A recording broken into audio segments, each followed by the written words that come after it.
Hey, this is Bill Gladwell, and welcome to episode number 13 of the Hey Look at Me podcast. This episode, I sit down with comedian John DeBoer. John's twisted observations of life, the world around him, and how he manages to screw it up have earned John a reputation as one of the most consistently strong acts wherever he goes.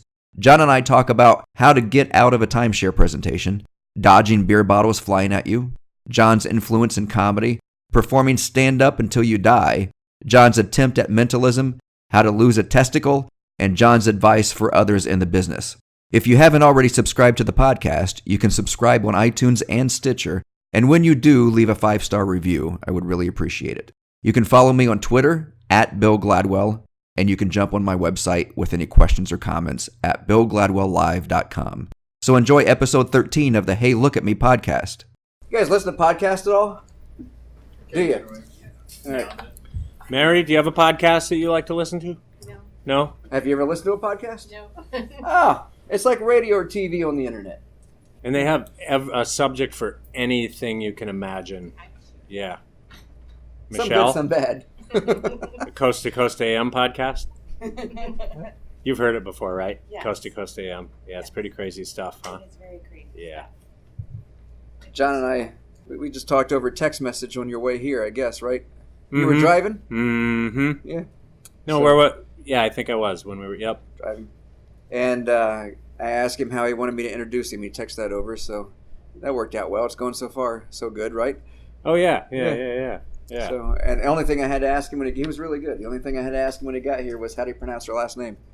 And, That's right. I had it right. You got it right. Yeah. DeBoer. Most people get it wrong. It says DeBoer on the thing, and they'll go DeBoer, and I'm like, where do you see a U at all?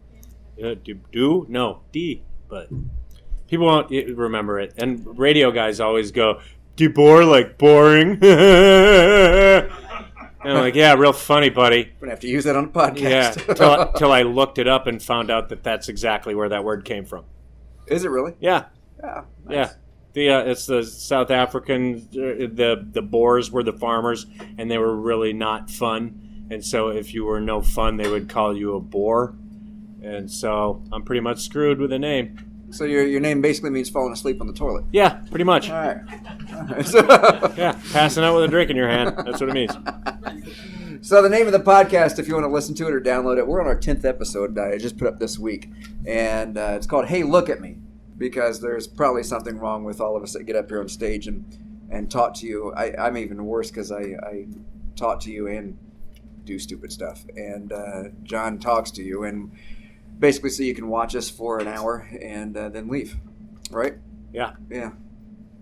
When did you start doing that? When was it? 16 years old.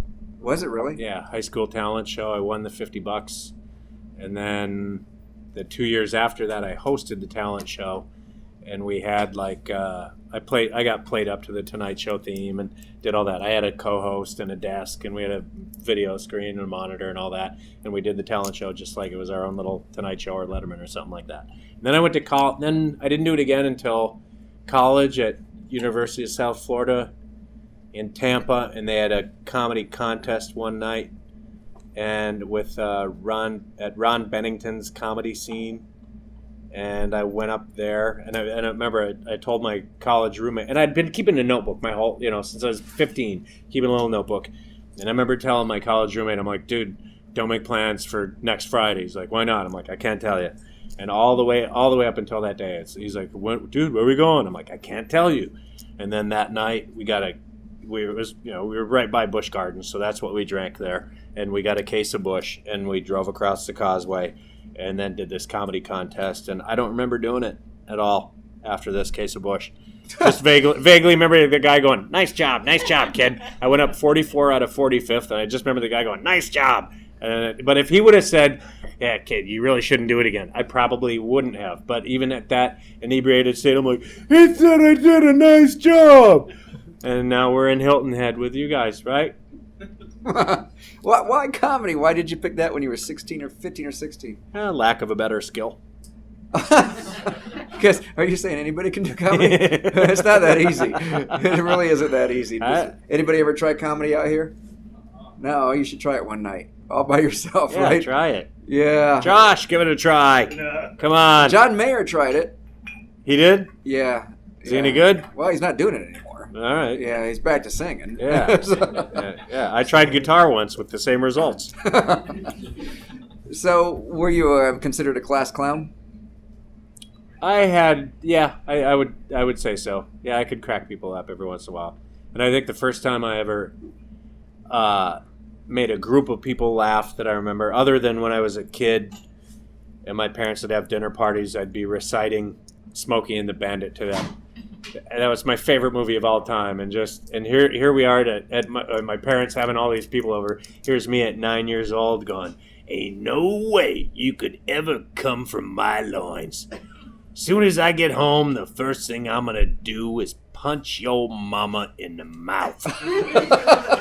There's a 9-year-old kid saying that. And all the adults, they were wasted, so they thought it was funny. You lost half of our audience with the Smokey and the Bandit reference. Come on, who hasn't seen Smokey and the Bandit? You have seen Smokey and the Bandit? Oh, yeah. You have it, though. Fiance, right? You have not yet. All right. Dude, you got to watch it. It's an opera on the interstate. Get your video recorder out and your VHS, and you can watch it. Yeah. And then watch The Big Bus. Yeah. And then it was third grade. We were on a field trip to the hospital, and one of my classmates was in the hospital, and I wasn't really paying attention to what the doctor was saying when we were in this room with the x-rays and all that, and he said something about somebody being pregnant, and that's all I heard. And I went, "You mean Wendy's going to have a baby?" And then everybody started laughing, and then after that, people just kept coming up to me that day going, "That was really funny," and all that. And I think that's the first time I can remember making a group of people laugh in third grade. And then I guess I always try, if I saw an opening in class, I'd take it, Yeah. Well, when did you know about the profession of being a comedian, that you could actually get paid for it? You can? Holy shit! We're getting him free meals to be here. here. I thought this was a timeshare thing I was sitting through.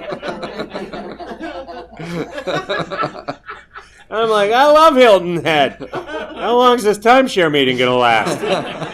And when do I get the free Visa card for gasoline? So I did that once. Remember we went on that timeshare, and the guy, it was $50 for gas, and it was right a couple of years ago, or it was right when gas shot up again. Remember when it was up like $4 a gallon?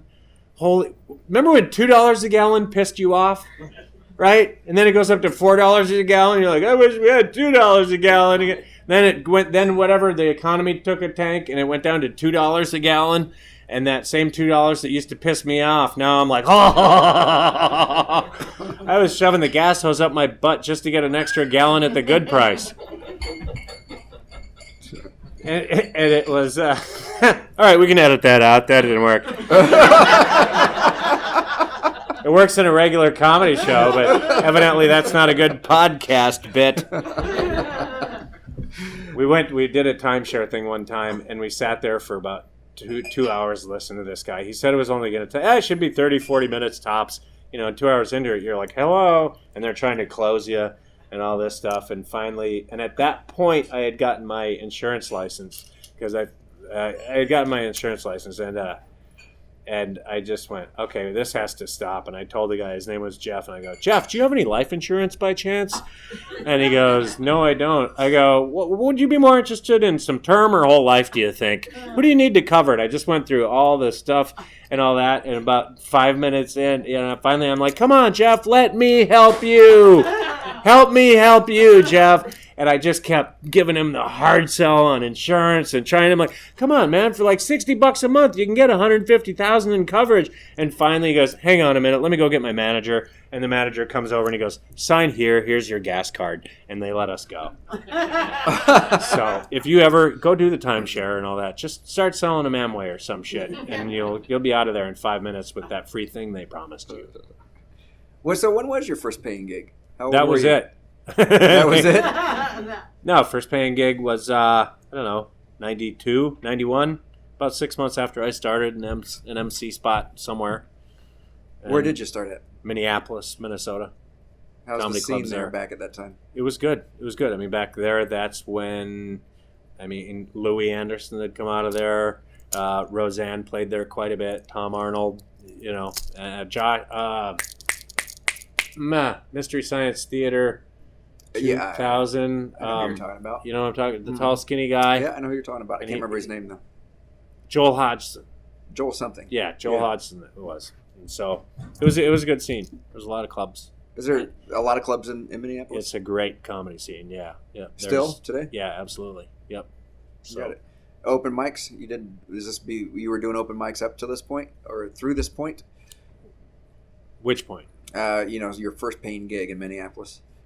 Yeah. That's what you got to do. You do open mics until someone really needs some MC bad enough to go, all right, we'll give you your first gig. Basically, yeah, like if somebody doesn't show up, you hope you're there at the right spot, And I still do open mics. I love going to open mics. Have you guys been to open mics before? Do you understand what they are? You guys know what they are? Yeah. Explain what they are. You want to explain what they are, John? A bunch of comics. Like if this were an open mic tonight instead, there'd probably be 20 comedians coming up, each doing like 3 to 5 to 7 minutes. And the new guys are just trying to get good. Guys that have done it for a long time are trying new material and just throw it out there and see what sticks. And then, like the one new one I did tonight, the thing about the bear, about that really happened to us. I did the bear thing. You're laughing our ass off today. She just goes, just sleeping next to someone. I feel safe, don't you? And I go, yeah, I feel safe. I know your snoring will keep the bears away. And we just laughed our asses off. And now I got it. And so I tried it on stage tonight. You didn't laugh as hard as we did, but that's all right. You had to be there. But had to be there. All right, well, come on, Mary. We'll try it again tonight. But that's how you do it. Something happens in real life. And then you go and you try to recreate it on stage and hope it's not one of those had to be there type of things. And there are some things that just don't. You think after over 20 years of doing comedy, I'll think of something that I'll be like, oh, this is going to be a good bit. I can't wait to try it. And you'll do it on stage and just nothing at all. And you're like, God, will I ever have a feel for what works and what doesn't? But it's just weird because you don't until you try it. And that's why you go to the open mics. Or you sneak it into a show somewhere, hopefully relevant to what you're talking about, And then. Have you been to Chicago? I have been to Chicago, yep. Yep. It's a nice town. Yes. Yeah, is that where you're from? We hail from Chicago. You hail from Chicago? He hails, too. Oh, IT guy. Yeah, the Nazi IT guy, yeah. Yeah, that was awesome. That's what I heard, too. Right. He had already asked me before you did. So I knew what you said, but it didn't sound like that. That was fun. So, do you still live in Chicago? I do. Where? Half Half and and half. half? Mm-hmm. What do you mean? Where's the other half? South Carolina here and the other half Chicago. Oh, okay. All right. So right here in Hilton Head Yeah, we for have half the time. family here, family there. Yeah, but it's Okay. warm down here right now. Oh, don't talk about weather in Chicago. If you live in Chicago, you can live anywhere. Absolutely. You Yeah, have it all. that's right. Where does Michelle live? Where do you live? Now I live here, but I used to live in Chicago. And you used to live in Chicago. Do you hold down the fort here? Yes. 20 years. 20. You've been here 20 years? Yes. Wow. It's the people. Where are you guys all from? Asheville, Winston-Salem. Asheville, Winston-Salem. Do you know Josh? He's from I've seen Winston-Salem. Josh out, actually. Have you really? When I saw him, I was like, Are you a cop? No. Yeah. He's like, I saw that guy at 7-Eleven, man. It looks familiar. He looks familiar. No, post office. That's where it was. I have a lot of friends that are magicians just because of the profession that I'm in. And magicians, they practice. Anybody a magician in here? I mean, I'm not saying that. I am saying I'm going to blanket all magicians. A lot of them practice in their bedroom in their underwear, and they're got a full-length mirror so they can So practice how their come you sleights. don't? What's that? How do I? How come you don't? Oh, you practice? Oh, she wants to know why aren't you in your underwear Yes. now? Mary, hey, we can make some more money It tonight happens there. sometimes. Magic Mike. Huh? Magic Mike podcast. Mary, you got any ones? We can break them. We can break whatever. So. But they do. They practice at home, and some of them never even get out into the public to do their magic in front of other people, or they put it on YouTube and they don't have any one-to-one interaction with a real-life person. with what I do and with what any comedian, you have to have a live person. So that's what open mics are for, really, is to get in front of live people and see how it works. Because John could probably sit around in his underwear in the bedroom all day telling jokes to the mirror, but it's not. You're not going to know if it's working or not. I laugh.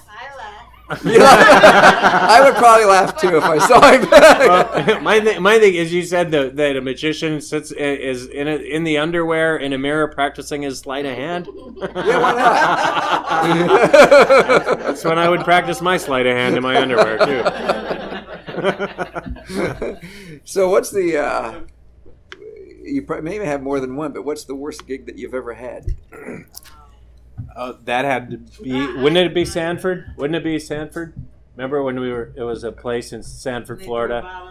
Yeah, there was a guy right up. A bottle thrown at your head? Oh yeah, there was a guy right up front, and it was a room probably about this size, and hot crowd that night. Just from the second I went on, I was having fun with them, and yet there was one guy right up front going bullshit and doing that, just making noises to try to irritate me and just to try to mess with the comedian. I don't know why. He just, I guess, didn't like me, didn't like the look of me or whatever. The rest of the crowd was laughing. This guy was trying to make my life miserable. And so I would hit him with some heckler lines. I'm like, dude, I'd hit you in the ass for that, but I don't want to hurt the gerbil. Hey, if you're wasted and you know it, clap your hands. You hit, you got your little arsenal of heckler lines, and I used them up, and then it was click, click, click, and nothing. And he kept talking, and he brought up the topic of his mother. I finished the sentence, and next thing you know, and then he whipped a beer bottle at, he started it, really. It's like he whipped a beer bottle at me, and I went, whoosh. And I just went Matrix on his ass, yeah. And the beer bottle went right over my shoulder, and I'm like, okay, you're out of here. You're kicked out right now. And the manager, and same thing, the manager went up and got him, and as he was going to the back, he was going to grab another beer bottle, and they grabbed that out of his hand. And I'm like, okay, hey, I think we're going to take a 5-minute break while he gets out. I'm going to go do a shot, and then we're going to come back, and we're going to have the best show we can. So we did it, got him back. His buddy was still kind of a pain in the butt too. But anyway, this guy, 15, 20 minutes later, this guy comes back through the back door, and he yells verbatim. He goes, yo, when the show's over, it's on outside, bitch. And right then, we're just like, oh, God. Well, that's when my Puerto Rican girlfriend's nephew, Jesus, gets up with his boys and goes out to the parking lot. The back door. Yeah, they went out there to go convince these Florida crackers they shouldn't mess with Uncle John. Yeah. And even though we weren't married, he calls me Uncle John because it's Puerto Rican. I was there longer than 90 days. That's Puerto Rican common law. So, yeah. You wonder why she left me, right? I told him the joke. I said the joke. All right. So anyway. Worst gig, huh? That was the worst gig. Yeah. Yeah, I think so. Hey, you didn't even get hit. I didn't even get hit. Oh, how bad is that? You didn't even get in. I don't know. Mary, there's still time. You want to chuck your candle at me right there? I have the only note. There's two. I don't think I've ever been, I've never had a bottle thrown at me at any gigs. That's a plus. That's a plus. And we don't have any bouncers here at this club, so hopefully that doesn't happen tomorrow. That's right. Yeah, that's right. So far, it's pretty mellow crowds. I don't see Mary getting out of hand like that, really. No, So- and if we have to kick somebody out, it's you and I. Yeah, we're doing it. That's all right. Ooh, stop But you'll the show. see it coming. I believe in the word is stronger than the might. Huh? The word is stronger than might. The word is stronger. Yeah. Yeah, well, kind of. Like, I can make a guy hit me with the words, but I can't make him not hit me with words. You know what I mean? I can start the punch by saying something, but I don't think I could block it by going, bleep! I can teach you how to do that. Oh, good. I'm a hypnotist also. Oh, there you go. Oh, really? So someone's going to hit me and I just go, you're getting very sleepy. We Is can make that it? happen. Yeah. I've done that before. Yeah. And then the one with the mic is supposed. Mentalist, isn't it? It is, yeah. Doesn't he say he is? That's right. Yeah. And the one with the mic usually wins, is what I tell people. But you got to handle hecklers.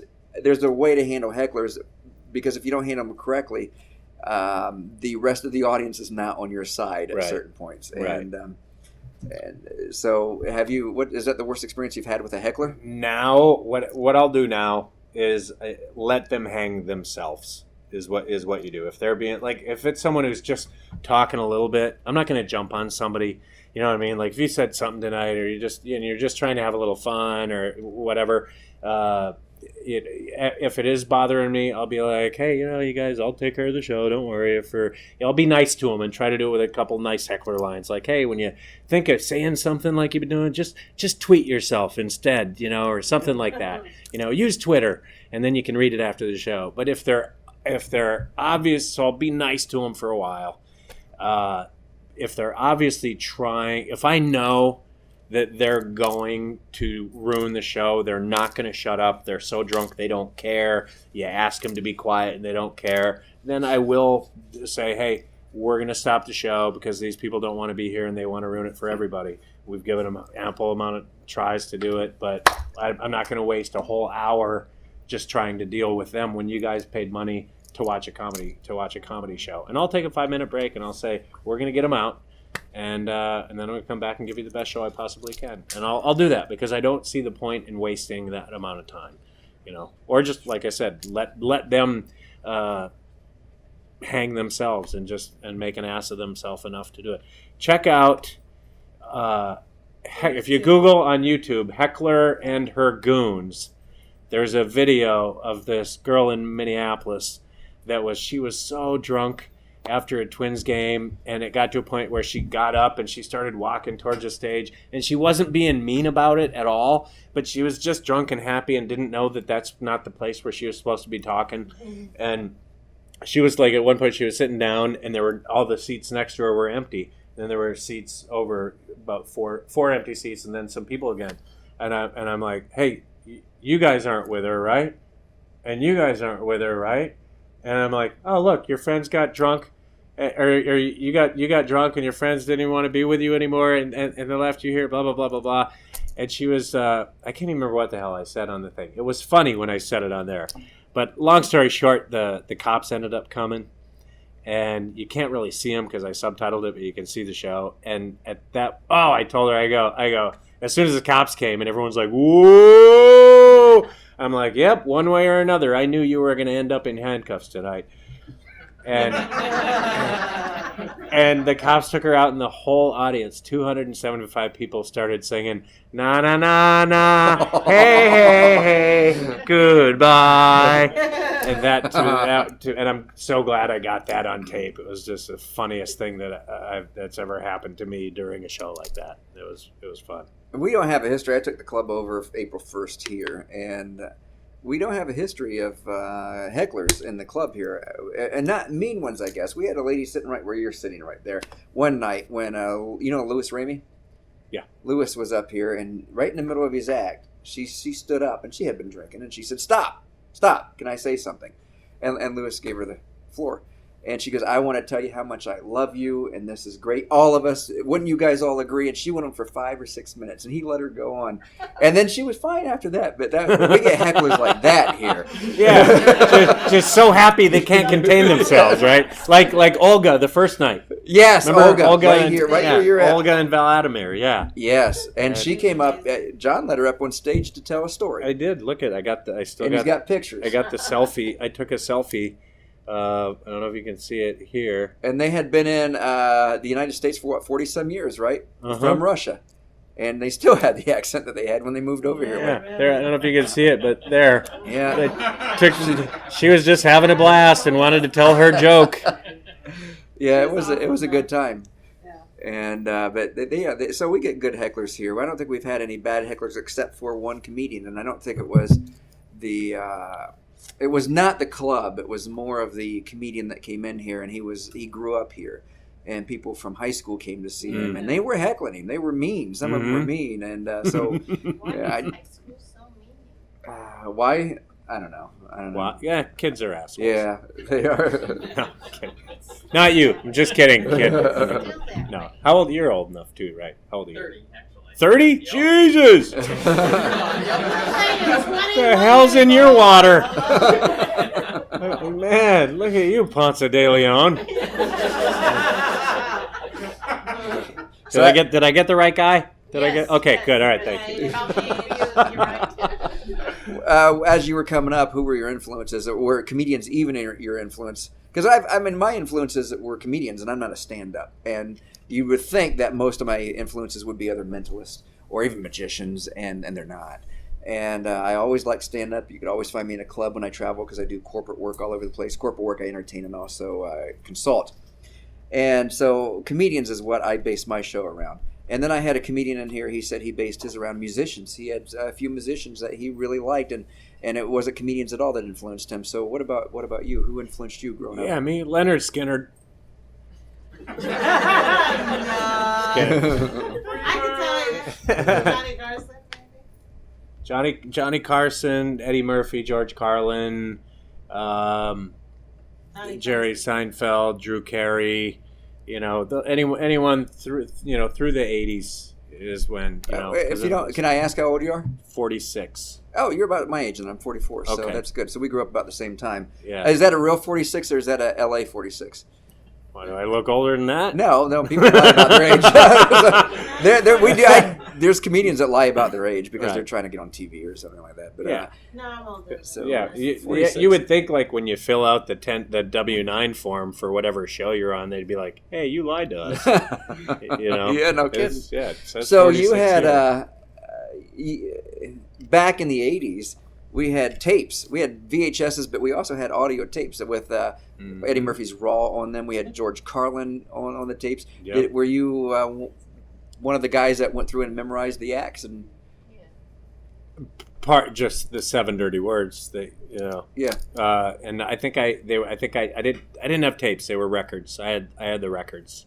I don't think I had any comedy on tapes, but I had the records. And Steve Martin that's right. Oh, yeah, and Steve. HBO at that time. Really, I think a lot of what I was watching was on HBO. Which was fairly new. Yeah. Yeah, fairly new at that time. Yep. Wow.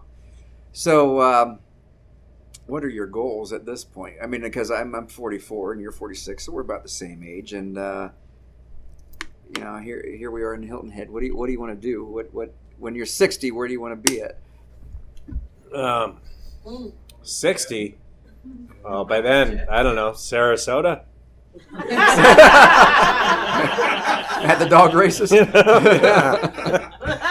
Right? You still want to be on stage? We do it till we die. Every comic that I've known several comics that have passed away, and you do it till you die. You do it till you die. I can't imagine not doing it at all, ever. And so the way I see it is, I get to do what I love to do for a living, and so I call that a win already. What are my goals? I'm doing it. Now I've got other goals of things I want to do. Make the paychecks bigger, or whatever it is. I do a lot of corporate stuff as well, and that I do the clubs for fun, do the corporates for paying the bills, and have a nice balance of it. And so as long as I can keep making a living doing this, I'm a happy guy. Obviously there's things that you always want to try to forward yourself, or the next level, or this or that. But if I look back to when I started out, to think that I'd get to do this full time for a living, and basically just really enjoy what you do, that's a win. You got some credits on Comedy Central and you're on satellite radio. Yeah, with the old logos. Is it the old logos? Yeah, it was a long time ago. Yeah. And you got a special? No. What was it on Comedy Central? I don't even remember the name of the show. It was some show. Yeah, but I don't even remember the name. It was one of those comedy clip, where they had several comics. I don't know, was it stand up, or spotlight, or They did have a stand up, I believe. Something like that. Yeah. Now, are you looking to get back on those? Is that something that you try to do for promotion, or is it something that you're not too worried about at this point? Well, I'm not too worried about it at this point, but you're always writing. You're always trying to do whatever you can. So. Yeah. What kind of questions do you guys have? Be careful, the years go by very fast. Tell me about it. I know. I told my dad, because for me, it's like they go by really fast. I told my dad, I'm like, what's it like for you? What do? Wake up, shit, and go back to bed? Said that how your day goes? Mine are going by fast. We've all had those days, right? Yeah. You had a question. Yeah. At what point were you able to take that leap to just full-time comedy? I mean, I assume you had a vocation at some point before this. Mm-hmm. Maybe did both. Yep, I did both. Through the 90s, I quit my day job 3 times and then went back to it 3 times. What was your day job? I worked at an electronic parts distributor, city He's a desk, nerd. thank you. City desk, customer service type of stuff. And because I started going to college for engineering, and then 2 years, then I moved to Minnesota. I transferred to Minnesota, and I could not understand any of my teachers at all, And I couldn't, and I guess I couldn't teach myself the stuff. And I think that was my first bankruptcy too, and I was heavily in debt. First? And, first, yeah. Comedy's good living, and I dropped out of college because I wanted to do this, and so I had a job it was a family-owned business, not my family, but a family-owned business where the old man liked me, and for some reason I got carte blanche with the calendar, and so anytime I wanted to leave, I could go write it into the calendar, and I'm going to be gone this time. And then at some point, you do go, shit or get off the pot. And you go, okay, I saved up a bunch of money. Now I'm going to quit my job. But I forgot that you have to call booking agents for work a lot. And I didn't do that part of it. So I over the next year and a half, I'd blow all the money that I'd saved up and then go crawling back to my old thing. Can I have my job back? You guys still need help? And then luckily they would, and did that 3 times. And then the last time I quit it was 2004. And things are fine now. So yeah, it's a process, you know. So that was going to be my question. You have quite a few booking agents that you constantly in contact with. Yeah, different booking agents that you're in exactly, because different guys will book different rooms. You know, I don't have one agent that says, "Okay, I got you here, and here, kid. You're going to be here, and here," and you know, not that. It's basically a lot of, you know, you didn't realize. I didn't realize when I started out stand-up comedy, or they didn't say it on TV on HBO, going, "Oh, by the way, you're not just a joke writer and performer. You're in sales. You're in marketing.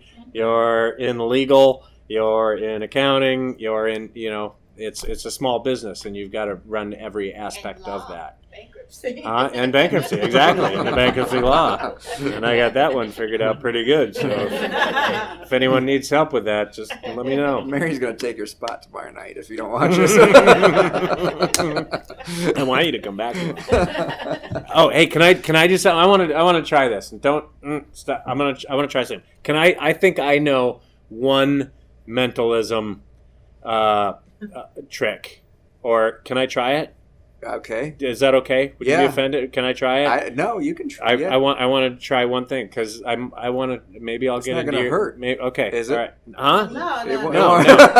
He's wrong, steal it man. though, right? Yeah, he can steal it. That's fine. He probably already knows the mental telepathy necessary to do this. And so, all right, Mary, will you help me with this, Mary? I don't know. Please. Okay. I just want to. Okay, Mary, what is 21 divided by 3? 7. What is 7 plus 5? 13. 12. 12, all right. What is 12 plus 6? 18. What is 18 minus 10? 8. What is 8 minus 2? 6. Name a vegetable. Potato. I guess I suck at it, so never mind. Thank you, Mary. I said broccoli. And she said broccoli. For some reason, a lot of people say carrot, and I don't know, but they do. And then I do this, and then they go, "How'd you do that?" And I'm like, "I'm not going to tell you." And that's how it's supposed to work. But I guess I'm going to have another one that says potato, and then I'll just swipe it and go, and then I'll go, potato? Or voice activated. Yeah, Voice there we go. activated. There you go. That I can build. That I can build. That I can build. And I'll just go, potato, you say. And it'll go, potato. Yeah, there we go. That's right. She said broccoli. Okay, so that didn't work. No, not at all. But That's at why I least- don't tell jokes. Like like I said, you said, why comedy? Lack of a better skill. I get people that come up to me, and it could be a server at a restaurant. It could be somebody next to me on the plane. And I tell you what, before when I was a stage comedy hypnotist, which I do hypnotherapy, and I had 3 therapy offices in Columbus, Ohio when I lived there. And I would tell people what I did when I was out, and I was single at the time, and I would say, they'd say, what do you do? I said, I'm a hypnotist, and the women would say, oh, do me, because that's the response that you give, I guess. So I didn't have a problem telling them that now. But now, when I tell them, what do you do? I say, I'm a thought reader. It's the best description I have.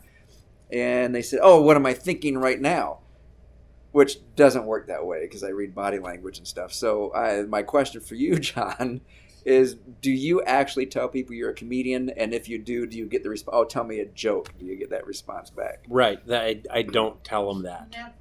I don't. Matter of fact, I used to have to, she'd go, he's a, and I'd go, and like, don't, because that's it. They're always going to be like, are you really? Hey, tell me a joke, and I'm not on stage. I don't have a crowd. I don't have a microphone, whatever. It's once you dare me to be funny, you've already raised the bar on what it takes to make you laugh and all that. The only time that I did do it, like I will do it on occasion, when it benefits me, such as, I got out of a speeding ticket one time, gone, officer, I'm a comedian. If my insurance, I drive for a living. If my insurance goes up, it's going to kill me. And have you ever heard of me? No. And he goes, no. I'm like, exactly. I can't afford, man.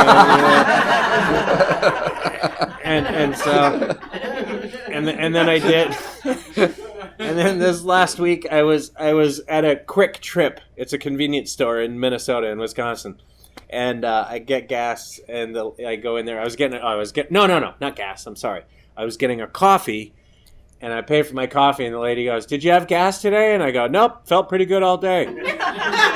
I go, haven't farted once. And she looked at me, and she goes, I guess I kind of set myself up for that one, didn't I? I go, yeah, you did. And she goes, yeah, I guess I'll have to learn my lesson. I go, hey, don't be too hard on yourself. And that's where I told her, I go, I have to do stand-up comedy for a living. That was an easy shot, okay? I go, and she goes, oh, well, that explains it all. And I'm like, yep, exactly. I go, it wasn't a fair fight. And she goes, can I get you anything else today? And I go, no, thanks. She goes, would you like a Rice Krispie bar for 99 cents? I go, nope, they give me gas. And so that's about what I'll say it in context like that. And that's a true story that happened just last week. No, comics don't try to write fart jokes on purpose, That's not a topic that we try to. I love times like that. Just real life. Yeah, you make somebody laugh. What's your cover profession? Cover profession is web design or insurance. So because the insurance thing, I will use that. And sometimes I'll say web design because I do some web design as well. Do you pick up business from that too? I haven't that way. He's smart. But Don't let him fool you. She implied that so far you've been fooling us about being smart. Very smart. Am I not being smart up You're here? very smart. Oh, okay. Extremely smart. What other questions you guys have? Where does most of your material come from? Like from personal experience, or like do ideas just like come? Oh, good question. Yeah. Other comedians. Yeah. There are some other comedians. comedians. We've had them in here. We've had other comedians in here that I said, I just heard that 2 weeks ago. Really? Yeah. Really? Yeah. Where does it come from? Me. Mm-hmm. Her. No. God, what was the other ones? Because I told you, and you weren't even up here for the jokes I was going to do about you tonight. The guy with the motorcycle. Don't you want to tell me? Oh, that one was that's a you had to be there thing. We were on our We're on our way here. We're on our way here, and we had gotten into. Yeah, but this isn't really a joke though. Okay, so But it was our joke the whole trip up here because we left or Tampa area, and we got into Georgia, and we're right north of Jacksonville. It's down to one lane, and this guy on a Harley was riding my ass, and I'm like, I don't like it when you do that, and that makes me not go faster because I just need a bigger space cushion if you're going to ride my ass like that, and so don't piss me off. And And so I'm like, because now I'm in no hurry, and we're in construction. It's down to 1 lane. Why are you doing it? Where are you going to go? Why do you have to be 4 feet behind me? And so once it kind of broke out of construction, the lane, it opened up to 2 lanes again. And this guy's in such a hurry to get someplace. And I kind of saw he was starting to go that way. So I'm like, oh, no, I'm not done with you. And I went over to the right lane. And there was a semi to the left, so I just stayed there for a while, like a mile or 2. And this guy's right behind me, and he's flicking his lights on his bike and this and that. And I'm like, well, you shouldn't have rode my ass, dude, because And I won't get mean, I won't get mad. I'm not that guy. But if you're going to ride my ass, you're gonna wish you hadn't. And so when I finally go, okay, he's had enough. I'm whatever. And so, because I got to get to where I'm going too. So then I sped up, and as he's passing around me, as he goes around me with no turn signal and 15 miles an hour over the speed limit, he's going to me. He comes up right next to me. He's like, pointing at his rearview mirror, like, At first I'm like, oh yeah, how about speedometer, asshole? How about my bumper, asshole? How about this? How about that? And I'm like, that's what I should have done to him, baby. I should have gone like that and like that. And she goes, no, you should have done this. And man, we laughed for the rest of the trip. The rest of the trip, when we just talking, I'd look at her and be like, oh yeah? And you know what the rest is. And we were just laughing at that. And that's something that I don't know if it can ever work on stage without being long. Although you guys laughed at that part, but it's just a true story. So that's where, and that's one thing. We laughed. That guy is our biggest fan of the podcast. So now he has your name. He'll show up at your show next. Exactly. But that's the thing. Just real life will happen. When I sit down, like some guys are so good at writing topical stuff. And like I got one buddy I started out with that he was writing for Letterman and Leno at the same time until they both found out, and then they both fired him. But he could look at a newspaper and he could come up with 50 jokes just like that. I can't do that. I just can't do it. I can't. It's something's got to inspire me or really happen and just embellish it. Like the thing about the Hamburg, Iowa. And the bronchitis, I really did get $14 for bronchitis. They really did call the doctor in from the farm, and all that. And I really do have 3 testicles. And so...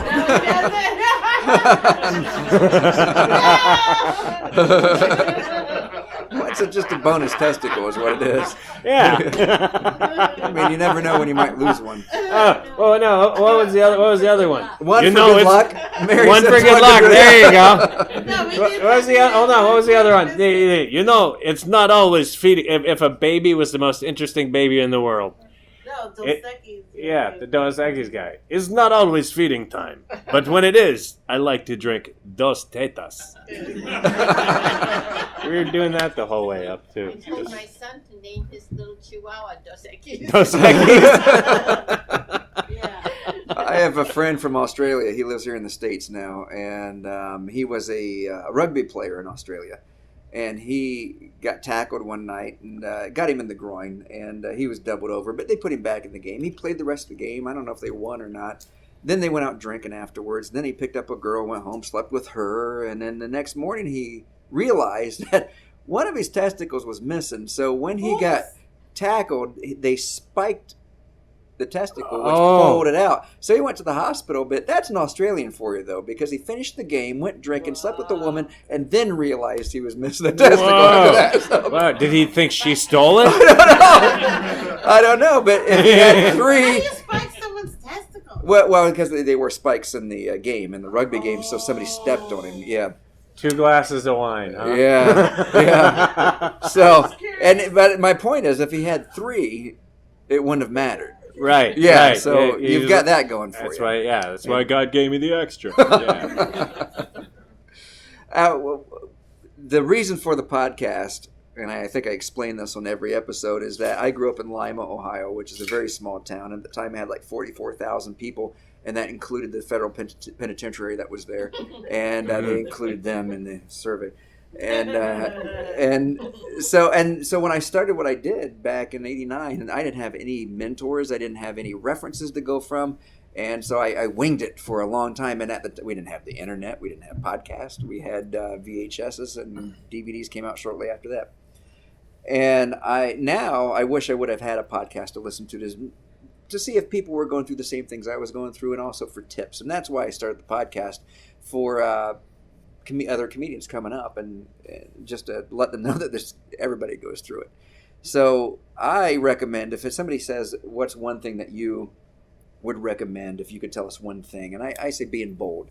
And it's not on stage, it's in business. I do things that other people don't do. I call the presidents of companies and try to get in there, or I call television programs, and I do different things, and everything I can to market myself. So I say be bold, just do things other people don't want to do, or won't do. And so when it comes to advice from you, John, what would be what do you think is the number one thing, if you could only tell them one thing, that would help the most? If I had that answer, I wouldn't have gone bankrupt twice. Except for the $500 in the backyard. That's right. But you're doing well. I'm doing it right now. But you're doing all right. Yep. So what got you here? Not quitting. Yeah, just not persistence. Persistence. That's the word. Yep. Now, was that by design, or was that just because we didn't know any better? It's too late now. Yeah, that's the way I feel. It's too late to pivot. Do you know that's missing in the kids in school now? What's that? Persistence. That's true. Taking In the being workplace. bold, taking the chance. They don't Yeah. have that. And I want to ask you about why you're persistent too, because I know why I have been persistent. Because again, it comes back to women. Back in my 20s when I first started, it was a good way to pick up women. Mm-hmm.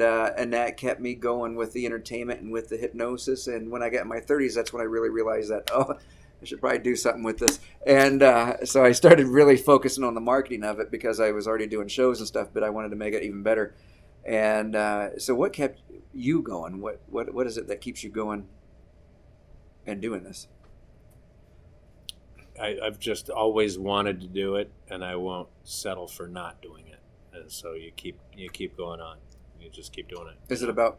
I get anxiety. I get anxiety in four walls. I'm not good in an office or a building. We were talking about that last night. When it literally got to the point where I couldn't answer the phone when it was a real phone call at my day job. I'd be like, good afternoon, like Fonzie couldn't say I love you.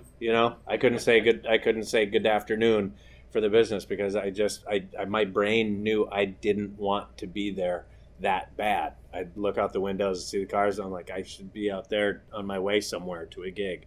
And that's really it. So I have to do this because it's my only thing that I want to do. And life is short, and it gets shorter all the time. And so why waste your time doing something that you don't want to do? It doesn't make sense. So I agree. That's a good answer. All right. Any last questions from anybody? Do you do any pro bono or volunteer work with different groups? You mentioned hospitals like kids or anything like that. Yeah, what I will do, if it's something local to my house, you know what I mean? There are, if somebody's doing a fundraiser or something like that, or sometimes I'll lower what I normally charge when it is a fundraiser or something like that, to try to help out where I can and do that. Just did something like that about 10 days ago. It was a group, and they help people in orphanages and assisted living and all that. And so I basically just came way down just to expenses only, and just had a blast with them. And they were just great people, and we had a lot of fun. So What percentage is corporate gigs as opposed to club? probably 70% corporate stuff, or they're different shows. I can't keep it squeaky clean for that. Like here tonight, I said shit, and I don't say that at all. I keep it squeaky clean for the corporate shows, and then the clubs, you can do some of the other stuff that you can't do there. But I'd say probably 70% corporate, 30% clubs.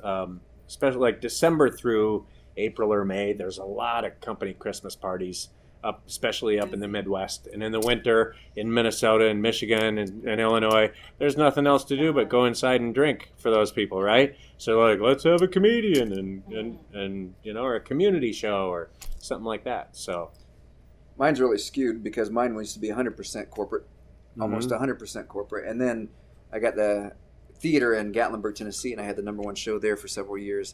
And then we moved it down here. So now it's very skewed. But I still do a lot of corporate work that I have to work around the schedule in the club now. I'll be in Indianapolis, for example, on August 19th. So I fly in about 3:30 in the afternoon, do a show for dinner that night, and then I'm out the next morning back here because I'm back on stage the next night. So it's really quick trips now. I was in Orlando training the attorneys. I also entertained for them. I say that during my show. And that was because Orlando's about 4.5, 5 hours from here, I guess. So, and so I just drove down after a show one night, did the show at noon, drove back, and was back on stage the following night. And it's skewed now. Negotiations, because this particular attorney group, they deal with physicians, and they would rather settle out of court, so they negotiate a lot. So negotiations and reading people and how to influence other people. And then I also work with some attorneys on how to pick juries and how to act if they're a trial attorney inside the courtroom to influence the people around them. And where'd you get that experience? I don't have any experience in that. Just innate? No, my degrees are in business. I have a degree in management and one in marketing. So if you have 2 business degrees, this is what you can do apparently. But I had 3 therapy offices in Columbus, Ohio for 9 years, and just from working with people, and I've gone through classes, become certified in different things, and I just got really good at reading people. And so I just teach other people how to do that now. It's not hard. It's just the only reason, the thing that sets me apart, and I think you can probably say the same thing, or John, sets us apart from the people that are mediocre, is we've just been doing it longer, probably. We got more experience and more ways of dealing with people out in the audience, and more life experience and more flexibility, I guess. Now I know what not to say if I don't want to get a bottle thrown at my head. Leave their mother out of it, Or if he brings up his mother, that just stay out of it, Let them hang themselves. Yeah, so I can teach you how to, with words, stop people from attacking you. That's right. Thanks, guys, for sticking around. This was a fun time. Yeah. Thank you. And John, thank you. Thank you for sticking around, Bill. too. Appreciate it. We're running about 3 weeks behind because I have a padding in here for the podcast in case a comedian doesn't want to do a podcast, or if one screws up somewhere in the transit of getting it transferred over the computer. So it'll be about 3 weeks from now, but this one will come out, and I think we got 2 more ahead of you. But thanks again for guys coming. I'm staying. Thanks, you guys. All right. Thank